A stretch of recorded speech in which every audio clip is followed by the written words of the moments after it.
Assalamualaikum warahmatullahi wabarakatuh. Kami dari kelompok 4 akan mempresentasikan hasil kerja dari kelompok kami. Kali ini kami akan membahas mengenai reaktor CSTR atau Continuous Stirred Tank Reactor sebagai tugas alat industri kimia kelas 1C D4 Teknologi Kimia Industri Politeknik Negeri Malang. Anggota kelompok kami adalah Afif Syaifuddin, Denis Ayu Yustikaningrum, dan Muhammad Fahreza Alif Maulana.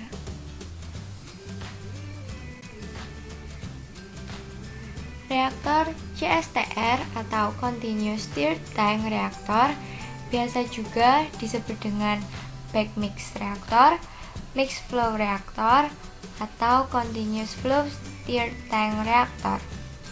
Di bahasa Indonesia bisa juga disebut dengan reaktor alir tangki berpengaduk. Reaktor ini memiliki bentuk berupa tangki berpengaduk. Isinya akan diaduk dengan baik dan seragam sehingga fluida yang dialirkan keluar dari reaktor ini memiliki komposisi yang sama dengan fluida yang ada di dalam reaktor. Reaktor CSTR dijalankan secara kontinu atau secara terus-menerus dan digunakan pada reaksi homogen atau reaksi yang berlangsung dalam satu fase saja, seperti cair-cair atau gas-gas. Keuntungan penggunaan reaktor ini adalah 1. Terdapat pengaduk sehingga suhu dan komposisi campuran dalam reaktor selalu homogen.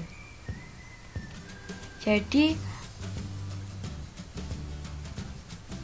hasilnya selalu homogen. Tidak heterogen seperti yang diinginkan, yaitu selalu homogen. Selanjutnya adalah pengontrolan suhu mudah sehingga kondisi operasi yang isotermal selalu terpenuhi. Yang ketiga, mudah dalam melakukan pengontrolan secara otomatis, sehingga produk lebih konsisten. Dan juga, keadaan ini membuat biaya operasi yang lebih rendah. Pembersihan dan perawatan relatif lebih mudah. Dan yang terakhir adalah reaksi yang tidak terlalu lama. Oleh karena itu, reaktor ini lebih sering digunakan dalam industri. Sedangkan kerugian yang dapat ditimbulkan oleh reaktor ini adalah 1. Timbul endapan di dasar akibat gaya sentrifugasi. Dari gaya pengadukan yang dilakukan oleh reaktor ini akan terbentuk endapan. Selanjutnya, volume yang sama konversi lebih rendah daripada PFR. Jadi meskipun volume yang dimasukkan sama dengan reaktor PFR, tetapi pada reaktor ini akan dihasilkan konversi yang lebih rendah. Yang ketiga, reaktor ini tidak baik untuk fase gas karena rentan bocor. Oleh karena itu, bisa diminimalisasi dengan jaket. Yang keempat adalah sulit mencapai konversi reaktan per volume reaktor dengan volume yang sangat besar. Karena waktu tinggal reaktan dalam reaktor ditentukan oleh laju alir umpan yang masuk atau keluar. Reaktor CSTR ini terdapat 2 jenis, yaitu reaktor ideal dan reaktor tidak ideal. Terdapat banyak perbedaan dari 2 jenis reaktor ini. Yang pertama, kita akan membahas mengenai yang ideal terlebih dahulu. Di reaktor ideal, aliran fluida kontinu yang mengandung reaktan kimia non-konservatif A memasuki CSTR volume V yang ideal. Selain itu, CSTR yang ideal akan menunjukkan perilaku aliran yang terdefinisi dengan baik yang dapat dicirikan oleh distribusi waktu tinggal reaktor atau distribusi usia keluar.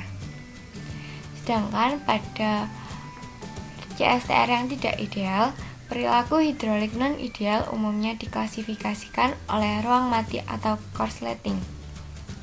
Fenomena ini terjadi ketika beberapa fluida menghabiskan lebih sedikit waktu di dalam reaktor daripada waktu tinggal teoritis. Lalu, adanya sudut atau sekat dalam reaktor seringkali mengakibatkan ruang mati di mana cairan tidak tercampur dengan baik. Berikut adalah bagian-bagian dari CSTR. Ada coolant, slur level, lalu ada tempat masuknya reaktan dari atas reaktor, lalu ada electronic valve control, level gauge, lalu tempat keluarnya produk setelah masuk dari reaktor. Karena reaktor ini bersifat kontinu, dia akan terus-menerus dimasukkan dan keluar. Dan juga tidak lupa dengan stirrer atau pengaduk.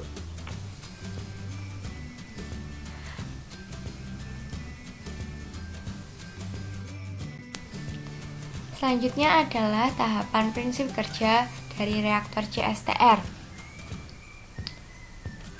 Yang pertama, reaktor akan diumpankan ke dalam suatu tangki berpengaduk atau reaktor ini bersama dengan bahan baku.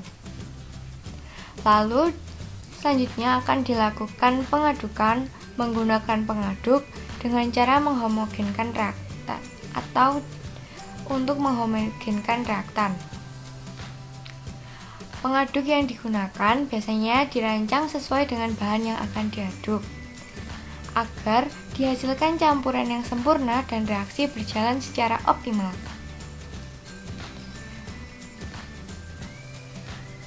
Biasanya, untuk mendapatkan konversi yang besar, reaktor disusun secara seri dan dilengkapi dengan pemanas. Setelah melalui proses pengadukan tadi, bahan didinginkan. Selanjutnya, setelah melalui proses tersebut, bahan yang sudah diaduk akan dikeluarkan. Atau setelah homogen, bahan akan dikeluarkan. Proses-proses yang digunakan untuk yang menggunakan CSTR yaitu nitrasi, klorinasi, pengolahan limbah cair, dan juga produksi polietilena.